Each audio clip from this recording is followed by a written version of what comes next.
इस कारगिल विजय दिवस के अवसर पर मंच पर विराजमान हमारे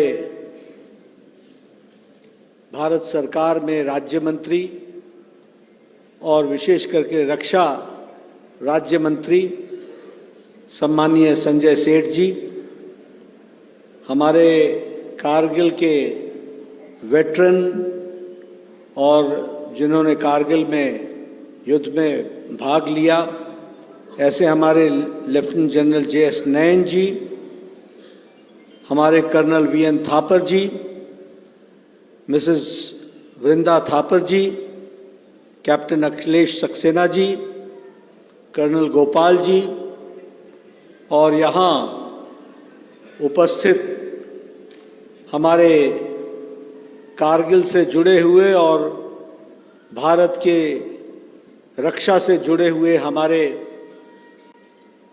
ऑफिसर्स, हमारे वेटरन्स और जिन्होंने अपना जीवन भारत की रक्षा के लिए लगाया, ऐसे हमारे सभी सम्माननीय सज्जन वृंद और मेरे मित्र और पार्टी के हमारे कार्यकर्ता और इलेक्ट्रॉनिक मीडिया के माध्यम से जुड़े हुए लाखों करोड़ों लोग, ये हम सबका आज सौभाग्य है कि जब हम कारगिल विजय दिवस मना रहे हैं तो भारतीय जनता पार्टी सदा की तरह नहीं सिर्फ अपने राष्ट्रीय कार्यालय में, नहीं सिर्फ अपने प्रदेश के कार्यालय में, बल्कि हर जिले में कारगिल विजय दिवस मनाकर भारत की रक्षा के साथ और भारत के फौज के साथ जुड़े हुए लोगों के साथ खड़े। भारतीय जनता पार्टी का एक एक कार्यकर्ता आज अपने जिले में, अपने इलाके में, अपने फौजी भाइयों के साथ, देश के रक्षकों के साथ, जांबाज शूरवीरों के साथ आज ये गर्व के साथ कारगिल दिवस मना रहा है और कारगिल विजय दिवस मना रहा है। हम सबके लिए ये दिन ज्यादा महत्वपूर्ण इसलिए भी है कि हम 26 जुलाई को हम रजत जयंती के रूप में 25वां विजय दिवस मना रहे हैं। इसको भी हमको ध्यान में रखना चाहिए। आज से 25 साल पहले ये विजय हमने हासिल की थी और ये विजय सिर्फ कोई टाइगर हिल की विजय नहीं थी। यह विजय सिर्फ कोई द्रास सेक्टर की विजय नहीं थी। यह विजय किसी पहाड़ी पर तिरंगा झंडा की जीत नहीं थी। यह भारत के शौर्य की जीत थी, यह भारत के अस्मिता की जीत थी। इसको भी हमको ध्यान में रखना चाहिए। और इसलिए आज के दिन हम सब के लिए यह जहां हमें सुखद अनुभव देता है कि हमने विजय हासिल की, वहीं अपने वीर शहीदों को भी याद करता है, जिन जांबाजों ने अपना जान की आहुति लगा करके इस देश की रक्षा की। अभी हमने छोटी सी फिल्म देखी, आपने देखा किस तरीके से हमारे जांबाज शौर्य के साथ देश की रक्षा के लिए लड़ते रहे और उन्होंने विषम परिस्थिति में कठिन लड़ाई लड़ करके तिरंगा झंडा अपना फहराया और विजय हासिल की। मित्रों, यह हमारे लिए बहुत ही महत्वपूर्ण है कि हम जानें कि यह युद्ध किस प्रकार का युद्ध था। मुझे याद है कि मैं उस समय हिमाचल प्रदेश में प्रदेश सरकार में मंत्री था और मुझे याद है कि उस समय जब कारगिल युद्ध हो रहा था तो आए दिन कोई न कोई हमारा फौजी भाई शहीद होकर के वह शहादत के साथ तिरंगे से लिपटा हुआ हमारे किसी न किसी गांव में पहुंच रहा था। वो भी मैंने दिन देखे हैं। लेकिन मैं यहां बताना चाहता हूं कि कारगिल का युद्ध, जैसे भारत हमेशा जानता है कि हम किसी पर युद्ध नहीं करते, हम किसी पर अटैक नहीं करते, लेकिन कोई अटैक करे तो उसको नस्तो नाबूद करने में भी कोई कसर नहीं छोड़ते। ये हमारा इतिहास है।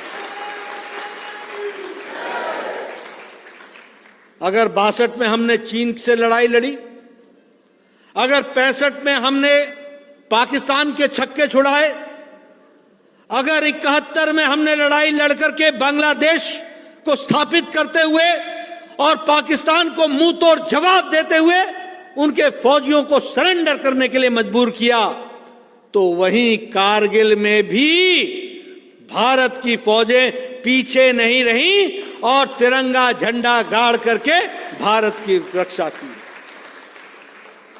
लेकिन ये लड़ाई हुई कैसे?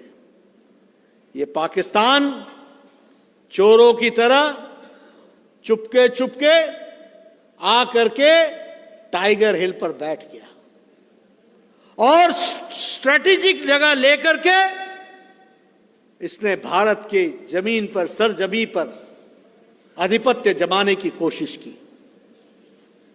हमें मालूम होना चाहिए कि जब हम ये लड़ाई लड़ रहे थे तो हम विषम परिस्थिति में लड़ रहे थे। उन्होंने पहाड़ी के ऊपर अपने आप को स्थापित कर लिया था, अपने आप को बंकर्स में बैठा करके सुरक्षित कर लिया था और नीचे से आने वाली फौजों पर अटैक करने के लिए संपूर्ण असला भी रख लिया था। यह लड़ाई विषम परिस्थिति की थी, उल्टी लड़ाई थी। हम नीचे से ऊपर बढ़ना था और उन्हें ऊपर से आने वाले, ऊपर से नीचे वाले को रोकना था, जो बहुत ही आसान था। लेकिन यह भारत के हमारे फौज का पराक्रम था, परिश्रम था, जिन्होंने उनको मुंह तोड़ जवाब दिया और टाइगर हिल तक पहुंच करके तिरंगा झंडा फहराया और हमने वहां जीत हासिल की। यह हमको ध्यान में रखना चाहिए। मैं जब आपको यह बता रहा हूं कि मेरे गांव में, हमारे गांव में आए दिन शहादत देने वाले नौजवान आ रहे थे, तो मैं हिमाचल प्रदेश से आता हूं। वहां हर घर से कोई ना कोई हमारा फौजी भाई है, हमारे देश की रक्षा के लिए हमारे प्रहरी हैं। हमने 62 के बारे में भी सुना है। मैं उस समय 2 वर्ष का था, इसलिए मुझे ज्ञान नहीं था। 65 में थोड़ा थोड़ा ध्यान में आया, लेकिन 71 की मुझे अच्छी तरीके से याद है। जब फौजी की शहादत होती थी तो उसका ट्रंक आता था, उसकी वर्दी आती थी, उसका कैप आता था, उसका आइडेंटिटी कार्ड आता था, लेकिन फौजी का पार्थिव शरीर नहीं आता था। ये अटल बिहारी वाजपेयी जी भारत के प्रधानमंत्री थे, जिन्होंने कहा कि अगर शहादत देने वाला हमारा शूरवीर योद्धा वो किसी परिवार का नहीं है, वो किसी गांव का नहीं है, वो किसी प्रदेश का नहीं है, वो देश का है, सारा देश उसके साथ खड़ा होगा। और तब से ये प्रथा चली कि शहीद वीरों का पार्थिव शरीर घर तक लाया जाएगा और पूरे सम्मान के साथ सारा देश खड़ा होगा। इस बात को उस समय से हम लोगों ने शुरू किया। मैं यहां ये भी बताना चाहता हूं, बहुत सी बातें हैं जिस पर चर्चा करना चाहूंगा, लेकिन मैं एक बात और कहना चाहता हूं। कुछ लोगों ने फौज का उपयोग तो किया, लेकिन फौज को जो स्थान देना चाहिए था वो स्थान नहीं दिया। आज के दिन याद दिलाना ठीक नहीं है, लेकिन जब लोग राजनीति करते हैं तो मैं भी एक राजनीतिक दल का सदस्य हूं और उसका अध्यक्ष हूं, तो मेरी जिम्मेवारी बन जाती है कि मैं आपको सच्चाई बताऊं। ये OROP, one rank one pension, ये 1971 में से लोग मांग रहे थे। पीढ़ियां रिटायर हो गई, 40 वर्ष बीत गए, किसी ने ध्यान नहीं दिया। और जाते जाते हमारे इलाके में कहते हैं पायता डालना, शगुन डालना। 500 करोड़ रुपए का शगुन डाल के बोला बजट में कि हम OROP ले आएंगे। आपने उनको 2014 में विदा कर दिया। मोदी जी को लेकर के आए और 1 रैंक 1 पेंशन लागू किया। आज 1,25,000 करोड़ रुपए हमारे फौजी भाइयों को, एक सर्विसमैन को देने का काम 1 रैंक 1 पेंशन ने किया। उसी तरीके से मैं तो फौजियों के बीच में रहा हूं।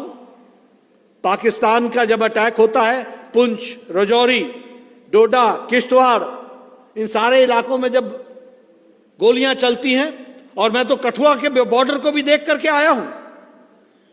जब मैं यूपीए के जमाने में जाता था तो फौजी जो वहां खड़ा होता था बॉर्डर पर, और सामने मैदान होता था, ऊपर पहाड़ी होती थी, तो फौजी मुझसे कहता था, साहब आप ज्यादा देर यहां मत खड़े रहो, पता नहीं कब गोली चल जाएगी, और आपको लग गई तो हमारे ऊपर बनाएगी, इसलिए आप ज्यादा देर यहां मत रहो, जाइए।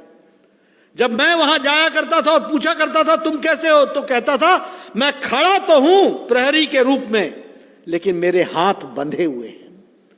मैं पूछता था कि तुम्हारे हाथ कैसे बंधे हुए हैं, तो कहता है कि हमें